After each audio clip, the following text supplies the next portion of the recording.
श्रीमन्नारायण नारायण हरि हरि ओम। श्रीमन्नारायण नारायण हरि हरि ओम। श्रीमन्नारायण नारायण हरि हरि ओम।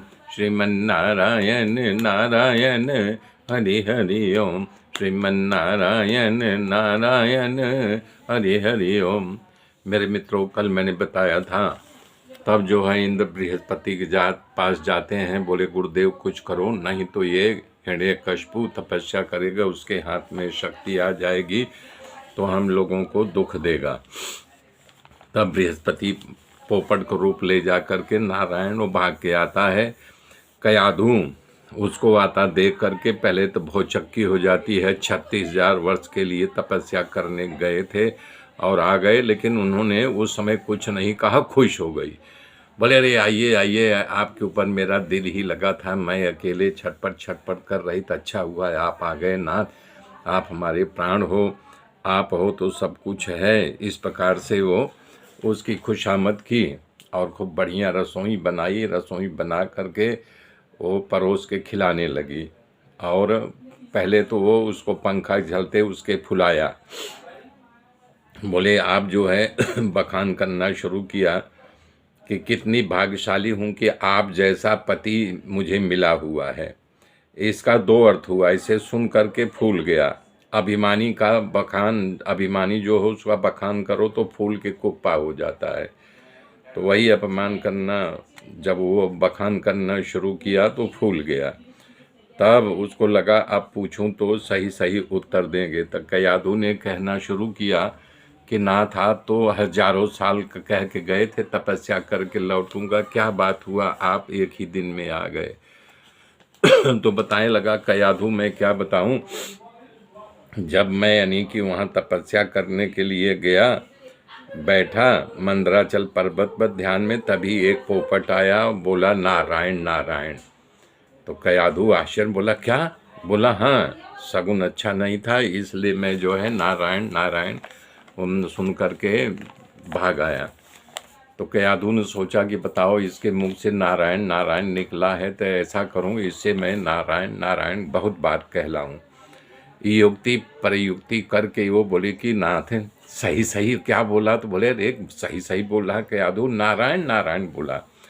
बोले अरे नहीं असंभव मुझे लग रहा है, आपने सही सही सुना। बोले नहीं कयाधु मैं सच कह रहा हूँ, वो पोपट ही था और नारायण। वो बोले कि नाथ सही सही क्या बोला? तो बोले अरे सही सही बोला कयाधु, नारायण नारायण बोला।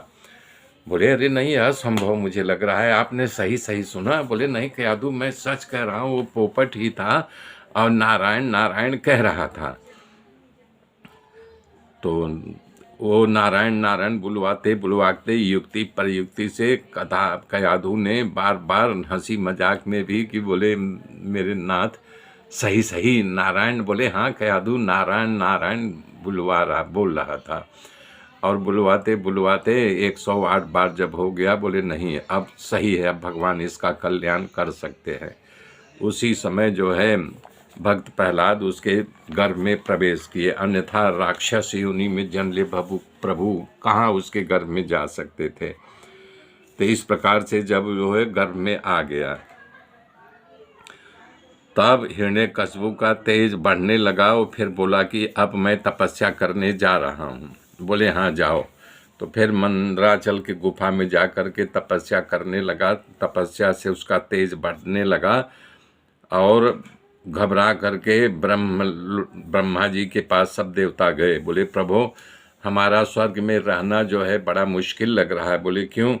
बोले हिरण्यकशिपु तपस्या कर रहा है, अब उससे हमारी रक्षा करो, वो ब्राह्मण गायों का यानी कि हनन करेगा।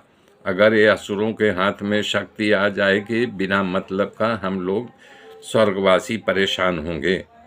देवताओं की प्रार्थना को सुनकर के ब्रह्मा जी भृगु दक्ष आदि प्रजापतियों को साथ लेकर के मंदराचल पर्वत पर आए और देखा हिरण्यकशिपु एक अंगूठे पे खड़ा होकर के तपस्या कर रहा था और उसके शरीर पर राफड़ा जम गया था, यानी चिरुआरी मिट्टी का जैसे जाम हो गया हो ऐसा।